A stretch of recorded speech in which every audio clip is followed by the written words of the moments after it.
জাতীয় পরিচয় নিবন্ধন আইন 2023 সহ কয়েকটি বিষয়ে আনুষ্ঠানিক সভায় বসেছে নির্বাচন কমিশন। আমরা সরাসরি চলে যাচ্ছি সেই ব্রিফিংয়ে।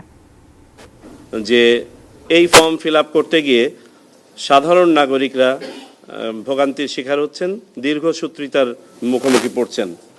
এমত অবস্থায় এটাকে সহজীকরণ করা যায় কি না, আমরা নীতিগতভাবে সিদ্ধান্ত নিয়েছি যে এটা আমরা সংশ্লিষ্ট উপকমিটিতে পাঠিয়ে যাচাই করে দেখব এবং এটাকে আরেকটু সহজীকরণ করার সিদ্ধান্ত নেওয়া হয়েছে। তার মধ্যে একটি সিদ্ধান্ত আজকেই দেওয়া হয়েছে, যেমন ক ক্যাটাগরি যারা ছিল, অর্থাৎ মোটামুটি নিশ্চিত যে তারা বাংলাদেশের নাগরিক, তাদের ব্যাপারে আমরা ফর্ম 2-এর রিকোয়ারমেন্টটা উঠিয়ে দিয়েছি। বাকি যে ক্যাটাগরিগুলো আছে সেগুলোর ব্যাপারে সংশ্লিষ্ট কমিটির মাধ্যমে প্রস্তাবনা আমাদের কাছে আসবে।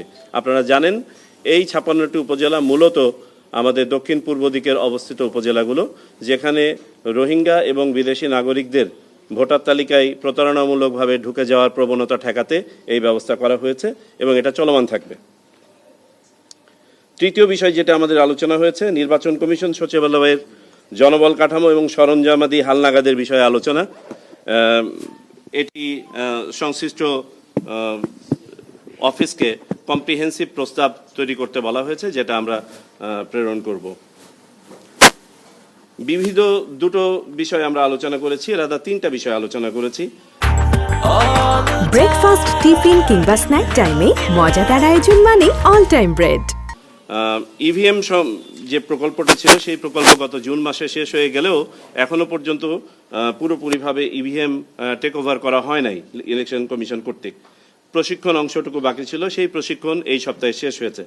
এমত অবস্থায় ইভিএম এর ভবিষ্যতে কি ব্যবহার হবে না হবে সেগুলো আমরা জানি না। আমরা জানি সংস্কার কমিশনের মাধ্যমেও কিছু প্রস্তাবনা এটার ব্যাপারে আসতে পারে।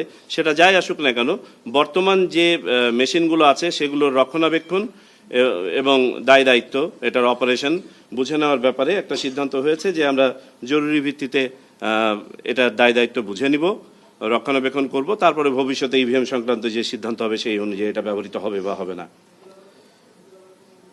20 তারিখ থেকে আপনারা জানেন যে ভোটার তালিকা হালনাগাদ এবং যাচাইকরণ প্রক্রিয়া বাড়ি বাড়ি গিয়ে শুরু হবে।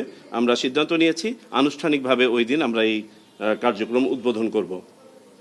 আর সর্বশেষ যে বিষয়টি আলোচনা হয়েছে সেটি হচ্ছে, সাম্প্রতিক সময়ে আপনারা দেখেছেন মাননীয় প্রধান নির্বাচন কমিশনার মহোদয় 2 দিন আগে আপনাদের মিডিয়াতে বলেছেন যে আমরা পত্রপত্রিকার মাধ্যমে দেখতে পাচ্ছি যে কেউ কেউ একই সাথে সকল নির্বাচন করার বা সকল স্থানীয় সরকার নির্বাচন একসাথে করার পক্ষে বিপক্ষে মত দিচ্ছেন। আমরা এটা নিয়ে আলোচনা করেছি, যেহেতু একটা পর্যায়ে গিয়ে এটা আমাদেরকেই কন্ডাক্ট করতে হবে এবং আমাদের প্রস্তুতি নিয়ে আলোচনা করেছি। আমরা সংশ্লিষ্ট সকল আমাদের অনুবিভাগের ফিডব্যাকের আলোকে যেটা বুঝতে পেরেছি, এটা আসলে বাস্তবসম্মত প্রস্তাব নয়, এটা সম্ভব নয়। সকল নির্বাচন একসাথে করাও সম্ভব নয়, আবার সকল স্থানীয় সরকার নির্বাচন একসাথে করা সম্ভব নয়। বিস্তারিত পরে আমরা আরও এটা নিয়ে আলোচনা করব। এই ছিল আজকের সামগ্রিক আলোচনা।